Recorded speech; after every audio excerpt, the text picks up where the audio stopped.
ஓம் சாந்தி 25/2/2026. இனிமையான குழந்தைகளே, நீங்கள் பிராமணரிலிருந்து தேவதையாகிறீர்கள். நீங்கள்தான் பாரதத்தை சொர்க்கமாக ஆக்குகிறீர்கள். அதனால் உங்களுக்கு தங்களின் பிராமண குலத்தின் பெருமிதம் இருக்க வேண்டும். கேள்வி: உண்மையான பிராமணர்களின் முக்கிய அடையாளங்கள் என்னவாக இருக்கும்? பதில்: உண்மையான பிராமணர்களுக்கு இந்த பழைய உலகத்திலிருந்து நங்கூரம் எடுக்கப்பட்டிருக்கும். அவர்கள் இந்த உலகத்தின் கரையை விட்டுவிட்டதாகவே இருக்கும். கையினால் காரியம் செய்து கொண்டே புத்தி எப்பொழுதும் தந்தையின் நினைவில் இருக்கும். அதாவது கர்ம யோகியாக இருப்பவர்களே உண்மையான பிராமணர்கள். பிராமணர் என்றால் தாமரை மலருக்கு சமமானவர்கள். பிராமணர் என்றால் எப்பொழுதும் ஆத்ம அபிமானியாக இருப்பதற்கான முயற்சி செய்பவர்கள். பிராமணர் என்றால் காமம் என்ற மிக பெரிய எதிரியின் மீது வெற்றி பெறுபவர்கள். ஓம் சாந்தி. ஆன்மீக தந்தை ஆன்மீக குழந்தைகளுக்கு புரிய வைக்கிறார். எந்த குழந்தைகள்? இந்த பிராமண குழந்தைகள். நாம் பிராமணன் தேவதையாக போகிறவர்கள் என்பதை ஒரு பொழுதும் மறக்காதீர்கள். வர்ணங்களை கூட நினைவு செய்ய வேண்டியுள்ளது. இங்கே நீங்கள் உங்களுக்குள் பிராமணர்கள் என்பது மட்டும்தான். பிராமணர்களுக்கு எல்லையற்ற தந்தை கற்பிக்கிறார். இந்த பிரம்மா கற்பிக்கவில்லை. சிவபாபா பிரம்மா மூலமாக கற்பிக்கிறார். பிராமணர்களுக்கு தான் கற்பிக்கிறார். சூத்ரரிலிருந்து பிராமணராகாமல் தேவி தேவதை ஆக முடியாது. ஆஸ்தி சிவபாபாவிடமிருந்து கிடைக்கிறது. அந்த சிவபாபாவோ அநேகரின் தந்தை. இந்த Brahma great great grand father என சொல்லப்படுகிறார். லௌகீக தந்தையோ அனைவருக்கும் இருக்கிறார். பரலௌகீக தந்தையை பக்தி மார்க்கத்தில் நினைவு செய்கின்றனர். இப்பொழுது குழந்தைகள், நீங்கள் புரிந்து கொண்டீர்கள். இவர் அலௌகீக தந்தை. இவரை பற்றி யாரும் அறிந்து இருக்கவில்லை. பிரம்மாவிற்கு ஆலயம் இருக்கிறது என்ற போதிலும் இங்கேயும் கூட பிரஜாபிதா ஆதி தேவருக்கு ஆலயம் உள்ளது. அவரை சிலர் மகாவீர் என சொல்கின்றனர், தேவாலா என்றும் சொல்கின்றனர். ஆனால் மனதை கொள்ளை கொள்பவர் சிவபாபாதான். பிரஜாபிதா ஆதிதேவ் பிரம்மா அல்ல. ஆத்மாக்கள் அனைவரையும் எப்பொழுதும் சுகமானவர்களாக ஆக்கக்கூடியவர், மகிழ்ச்சி படுத்தக்கூடியவர் ஒரே ஒரு பாபாதான். இதை நீங்கள் மட்டுமே அறிவீர்கள். உலகத்திலோ மனிதர்கள் எதையும் அறிந்து கொள்ளவில்லை. கீழான புத்தி உள்ளவர்கள் பிராமணர்களாகிய நீங்கள் தான் சிவபாபாவிடமிருந்து ஆஸ்தியை அடைந்து கொண்டிருக்கிறீர்கள். நீங்களும் கூட இதை அடிக்கடி மறந்து விடுகிறீர்கள். நினைவு செய்வது மிகவும் சுலபமானது. யோகம் என்ற சொல்லை துறவிகள் வைத்துள்ளனர். நீங்களோ தந்தையை நினைவு செய்கிறீர்கள். யோகம் பொதுவான சொல்லாகும். இதை யோக ஆசிரமம் என்று கூட சொல்ல மாட்டார்கள். குழந்தைகள் மற்றும் தந்தை அமர்ந்துள்ளனர். குழந்தைகளின் கடமை எல்லையற்ற தந்தையை நினைவு செய்வது. நாம் பிராமணர்கள் தாத்தாவிடமிருந்து பிரம்மா மூலம் ஆஸ்தியை பெற்று கொண்டிருக்கிறோம். அதனால் சிவபாபா சொல்கிறார், எவ்வளவு முடியுமோ நினைவு செய்து கொண்டே இருங்கள். சித்திரங்களை கூட வைத்துக் கொள்ளுங்கள். அப்பொழுது நினைவு இருக்கும். நாம் பிராமணர்கள் தந்தையிடமிருந்து ஆஸ்தி பெறுகிறோம். பிராமணர்கள் எப்பொழுதாவது தங்களது குலத்தை மறக்கிறார்களா என்ன? நீங்கள் சூத்ரர்களின் தொடர்பில் வந்ததால் பிராமண தன்மையை மறந்துவிடுகிறீர்கள். பிராமணர்களோ தேவதைகளை விட உயர்ந்தவர்கள். ஏனென்றால் பிராமணர்களாகிய நீங்கள் ஞானம் நிறைந்தவர்கள் இறைவனை அனைத்தையும் அறிபவர் என சொல்கின்றனர் அல்லவா? அதனுடைய பொருளையும் அவர்கள் அறிந்து கொள்ளவில்லை. அனைவரின் மனதிலும் என்ன உள்ளது என்று அவர் அமர்ந்து பார்க்கிறார் என்பது அல்ல. அவருக்கு சிருஷ்டியின் முதலிடை கடைசியை பற்றிய ஞானம் உள்ளது. அவர் விதை வடிவமானவர். மரத்தின் முதல் இடை கடைசி பற்றி அவருக்கு தெரியும். ஆக அப்படிப்பட்ட தந்தையை அதிகம் நினைவு செய்ய வேண்டும். இவருடைய ஆத்மாவும் கூட அந்த தந்தையை நினைவு செய்கிறது. அந்த தந்தை கூறுகிறார், இந்த பிரம்மாவும் என்னை நினைவு செய்வார் என்றால் இந்த பதவியை பெறுவார். நீங்களும் நினைவு செய்வீர்கள் என்றால் அப்பொழுது பதவியை பெறுவீர்கள். முதலில் நீங்கள் அஷரீரியாக வந்தீர்கள். மீண்டும் அஷரீரியாகி திரும்பி செல்ல வேண்டும். மற்ற அனைவரும் உங்களுக்கு துக்கம் கொடுப்பவர்கள். அவர்கள் ஏன் நினைவு செய்ய வேண்டும்? நான் உங்களுக்கு கிடைத்துள்ளேன் என்று சொல்லும் பொழுது, நான் உங்களை புதிய உலகத்திற்கு அழைத்து செல்வதற்காக வந்துள்ளேன். அங்கே எந்த ஒரு துக்கமும் இருக்காது. இது தெய்வீக சம்பந்தம். இங்கே முதலில் ஆண் பெண் சம்பந்தத்தினால் துக்கம் வருகிறது. ஏனென்றால் விகாரி ஆகின்றனர். உங்களை இப்பொழுது அந்த உலகத்திற்கு தகுதி உள்ளவர்களாக ஆக்குகிறேன். அங்கே விகாரத்தின் விஷயம் இருக்காது. இந்த காமம் மிக பெரிய விரோதி என கூறப்பட்டுள்ளது. இது முதலிலிருந்து கடைசி வரை துக்கத்தை தருவது ஆகும். கோபத்தை பற்றி அதுபோல சொல்ல மாட்டார்கள். இது முதல் இடை கடைசி முழுவதும் துக்கம் தரும் என்று. காமத்தை வெல்ல வேண்டும். அதுதான் முதல் இடை கடை முழுவதும் துக்கத்தை கொடுக்கும். தூய்மையற்றவராக ஆக்கிவிடும். தூய்மையற்ற என்ற சொல் விகாரத்தை பற்றியதாகும். இந்த விரோதியின் மீது வெற்றி பெற வேண்டும். நீங்கள் அறிவீர்கள், நாம் சொர்க்கத்தின் தேவி தேவதைகளாக ஆகிக் கொண்டிருக்கிறோம். எதுவரை இந்த நம்பிக்கை இல்லையோ அதுவரை எதையும் அடைய முடியாது. பாபா புரிய வைக்கிறார், குழந்தைகள் மனம் சொல் செயலில் மிக சரியாக நடந்து கொள்பவர்களாக இருக்க வேண்டும். முயற்சி செய்ய வேண்டும். நீங்கள் பாரதத்தை சொர்க்கமாக ஆக்குகிறீர்கள் என்பது உலகத்தில் யாருக்கும் தெரியாது. இன்னும் சில காலம் சென்றால் புரிந்து கொள்வார்கள். ஒரே உலகம், ஒரே ராஜ்யம், ஒரே தர்மம், ஒரே மொழி வேண்டும் என விரும்புகிறார்கள். நீங்கள் புரிய வைக்க முடியும். சத்யுகத்தில் 5000 ஆண்டுகளுக்கு முன்பு ஒரே ராஜ்யம், ஒரே தர்மம் இருந்தது. அது சொர்க்கம் என சொல்லப்படுகிறது. ராம ராஜ்யம் மற்றும் ராவண ராஜ்யம் பற்றி யாருக்கும் தெரியாது. 100% கீழான புத்தியிலிருந்து இப்பொழுது நீங்கள் வரிசைப்படியான முயற்சியின் அடிப்படையில் தூய புத்தி உள்ளவர்களாக ஆகிறீர்கள். பாபா அமர்ந்து உங்களுக்கு கற்றுத்தருகிறார். பாபாவின் வழிமுறைப்படி மட்டும் நடந்து செல்லுங்கள். பாபா கூறுகிறார், பழைய உலகத்தில் இருந்து கொண்டு தாமரை மலருக்கு சமமாக தூய்மையாக இருங்கள்.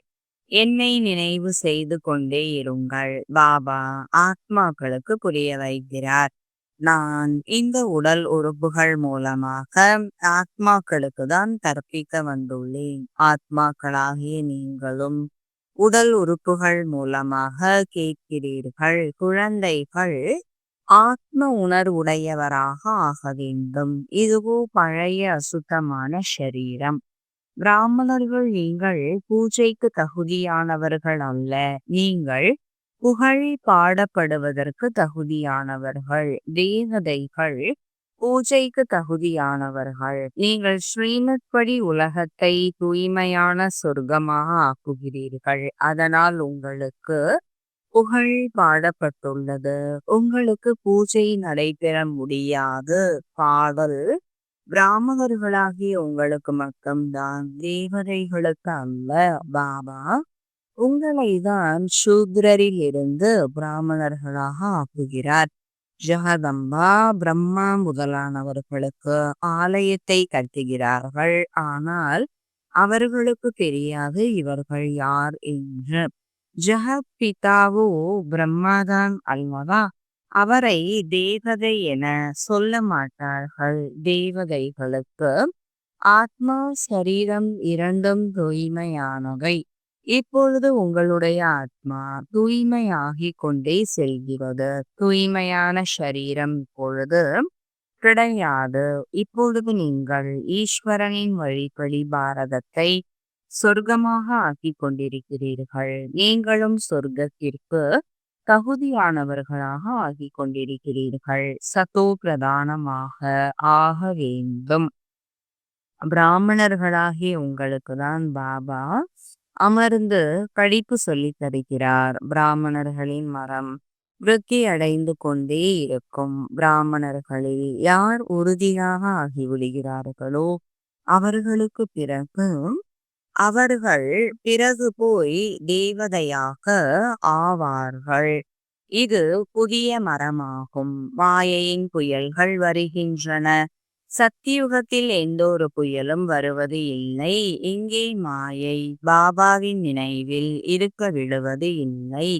பாபாவின் நினைவிலேயே இருக்க வேண்டும் என்று நாம் விரும்புகிறோம். தமோவில் இருந்து சதோ பிரதானமாக ஆக வேண்டும். அனைத்துமே நினைவின் ஆதாரத்தில்தான் உள்ளது. பாரதத்தின் பழமையான யோகம் புகழ் பெற்றதாகும். புராதன யோகத்தை யாராவது வந்து கற்று தர வேண்டும் என்று வெளிநாட்டினர் கூட விரும்புகிறார்கள். இப்பொழுது யோகம் கூட 2 வகை உள்ளது. ஒன்று ஹட யோகம், மற்றொன்று ராஜயோகம்.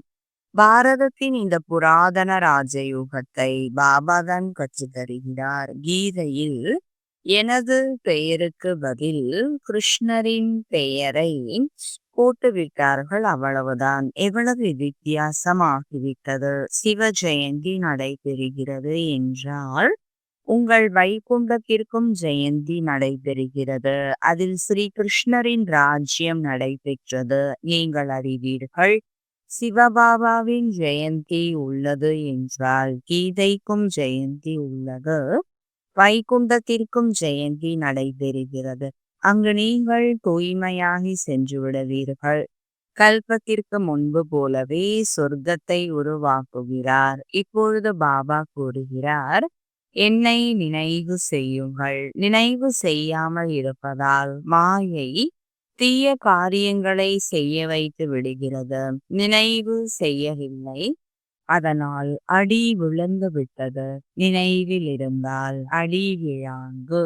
இந்த குத்துச்சண்டை நடைபெறுகிறது. நீங்கள் அறிவீர்கள், நம்முடைய விரோதி எந்த ஒரு மனிதரும் கிடையாது. ராவணன் தான் நம்முடைய விரோதி. பாபா கூறுகிறார், இந்த சமயத்தின் திருமணங்கள் வீணானவை. ஒருவர் பிறருக்கு அழிவை ஏற்படுத்துகிறார்கள். தூய்மை இழக்க வைத்து விடுகிறார்கள். இப்பொழுது பரலௌகீக தந்தை அவசர சட்டம் பிறப்பித்துள்ளார். குழந்தைகளே, இந்த காமம் மிக பெரிய விரோதியாகும். இதன் மீது வெற்றி கொள்ளுங்கள் மற்றும் தூய்மையின் உறுதிமொழியை எடுத்துக் கொள்ளுங்கள். யாரும் தூய்மையை இழக்க கூடாது. பல ஜென்மமாக நீங்கள் இந்த விகாரத்தினால் தூய்மையற்றவராகி இருக்கிறீர்கள். அதனால் காமம் என்னும் மிக பெரிய எதிரி என சொல்லப்படுகிறது. சாதுக்கள், துறவிகள் அனைவரும் பகீக பாவனா வாருங்கள் என்று அழைக்கிறார்கள். சத்தியுகத்தில் யாரும் தூய்மையற்றவர்களாக இருப்பது இல்லை. பாபா ஞானத்தினால் அனைவருக்கும் சத்கதி அளிக்கிறார். இப்பொழுது அனைவரும் கீழான நிலையில் உள்ளனர். ஞானத்தை கொடுக்கக்கூடியவர் ஒருவர் கூட இங்கு இல்லை. ஞானத்தை கொடுக்கக்கூடியவர் ஒரே ஒரு ஞானக்கடல் மட்டுமே. ஞானத்தினால் பகலாகிறது. பகல் ராமருடையது, இரவு ராவணனுடையது. இந்த சொற்களின் யதார்த்தமான பொருளை கூட குழந்தைகள் நீங்கள் புரிந்து கொண்டிருக்கிறீர்கள். முயற்சியில் மட்டும் பலவீனமாக இருக்கிறீர்கள். பாபாவோ மிக நல்ல முறையில் புரிய வைக்கிறார். நீங்கள் 84 பிறவிகளை முடித்து விட்டிருக்கிறீர்கள். இப்பொழுது தூய்மையாகி திரும்பிச் செல்ல வேண்டும். உங்களுக்கோ சுத்தமான அகங்காரம் இருக்க வேண்டும். நாம் ஆத்மாக்கள் பாபாவின் வழிப்படி இந்த பாரதத்தை சொர்க்கமாக ஆக்கிக் கொண்டிருக்கிறோம். அந்த சொர்க்கத்தில் பிறகு ராஜ்யம் செய்வோம். எவ்வளவு முயற்சி செய்கிறோமோ அதற்கேற்ற பதவியை பெறுவோம். ராஜா ராணி ஆகலாம், பிரஜையாகவும் ஆகலாம். எப்படி ராஜா ராணி ஆகிறார்கள் என்பதை பார்த்து கொண்டு இருக்கிறீர்கள். தந்தையை பின்பற்றுங்கள் என பாடப்பட்டுள்ளது. அது இப்போதைய விஷயம்தான். லௌகீக சம்பந்தத்திற்காக அது சொல்லப்படவில்லை. பாபா இங்கு அறிவுரை தருகிறார். என்னை மட்டும் நினைவு செய்யுங்கள். அப்போது உங்கள் பாவ கர்மங்கள் அழிந்துவிடும். நீங்கள் புரிந்து கொண்டிருக்கிறீர்கள். நாம் இப்பொழுது ஸ்ரீமத் படி நடந்து செல்கிறோம். அநேகருக்கு சேவை செய்கிறோம். குழந்தைகள் தந்தையிடம் வருகிறார்கள் என்றால் சிவபாபாவும் ஞானத்தினால் மகிழ்விக்கிறார். இவரும் கூட கற்றுக்கொள்கிறார் அல்லவா? சிவபாபா கூறுகிறார், நான் காலையில் வருகிறேன். நல்லது. பிறகு யாராவது சந்திப்பதற்காக வருகிறார்கள் என்றால் இதை புரிய வைக்க மாட்டார்களா என்ன? இது போல சொல்வார்களா என்ன? பாபா, நீங்கள் வந்து சொல்லி புரிய வையுங்கள். நான் புரிய வைக்க மாட்டேன். இவை மிகவும் ஆழத்திலும் ஆழமான விஷயங்கள் அல்லவா? நானும் அனைவரை காட்டிலும் மிக நன்றாக புரிய வைக்க முடியும். நீங்கள் அதுபோல ஏன் புரிந்து கொள்கிறீர்கள்? சிவபாபா தான் புரிய வைக்கிறார்.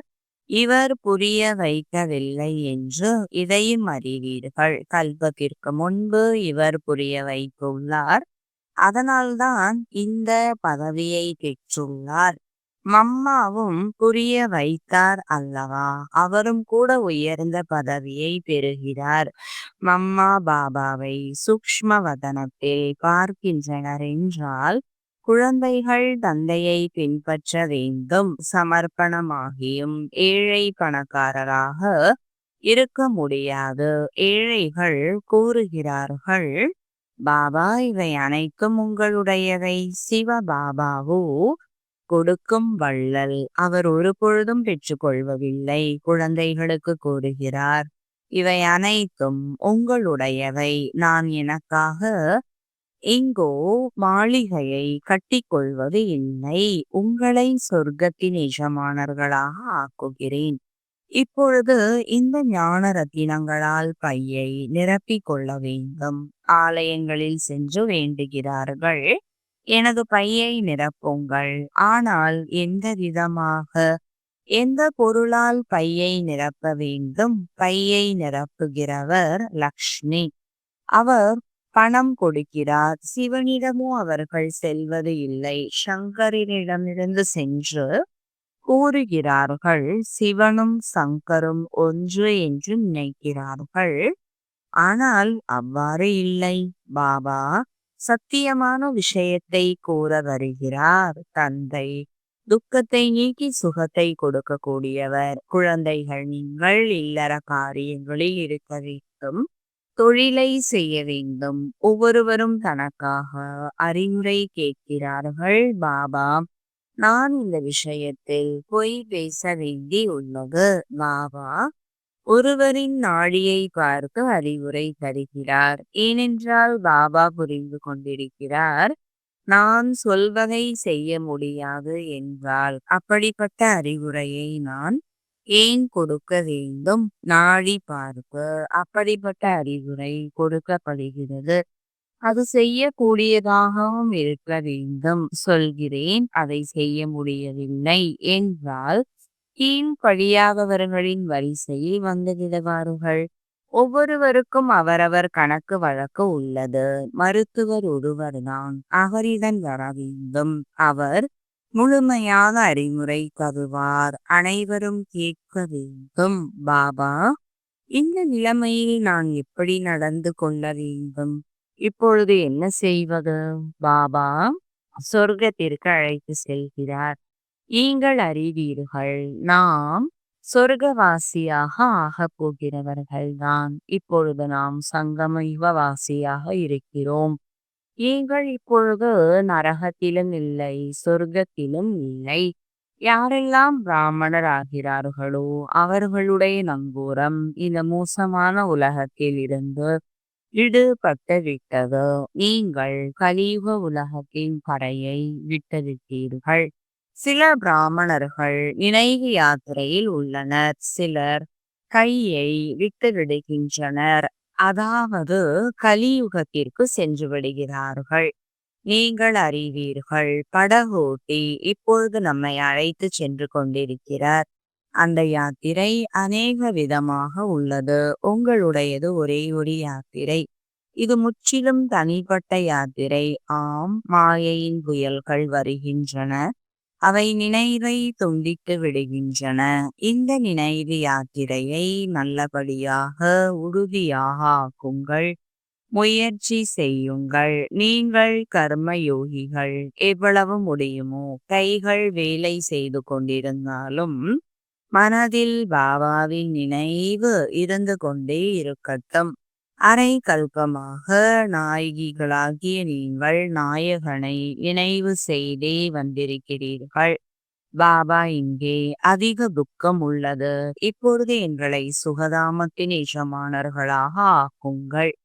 நினைவு யாத்திரையில் இருப்பீர்கள் என்றால் உங்கள் பாவங்கள் அழிந்துவிடும். நீங்கள் சொர்க்கத்தின் ஆஸ்தியை அடைந்திருந்தால் இப்பொழுது இழந்துவிட்டு இருக்கிறீர்கள். பாரதத்திற்கு தான் அதிக மதிப்பளிக்கின்றனர். அனைத்திலும் பெரியதாகவும் உள்ளது, அனைத்திலும் பழையதாகவும் உள்ளது. இப்போதோ பாரதம் எவ்வளவு ஏழையாக உள்ளது. அதனால் அனைவரும் அதற்கு உதவி செய்கிறார்கள். அந்த மனிதர்கள் புரிந்து கொண்டுள்ளனர், நம்மிடம் அதிகமான தானியங்கள் ஆகிவிடும், எங்கும் கேட்டு பெற வேண்டி இருக்காது.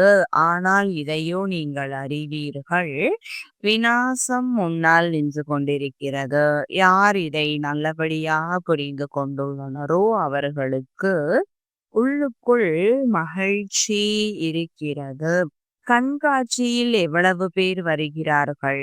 அவர்கள் நீங்கள் உண்மையை சொல்கிறீர்கள் என்று சொல்கிறார்கள். ஆனால் நாம் பாபாவிடம் ஆஸ்தி பெற வேண்டும் என்பதை புரிந்து கொள்ள வேண்டும். இது புத்தியில் பதிவது இல்லை.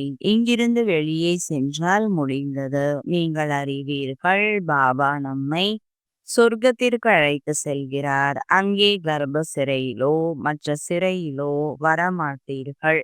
இப்பொழுது சிறையின் யாத்திரை கூட எவ்வளவு சுலபமாக ஆகிவிட்டது.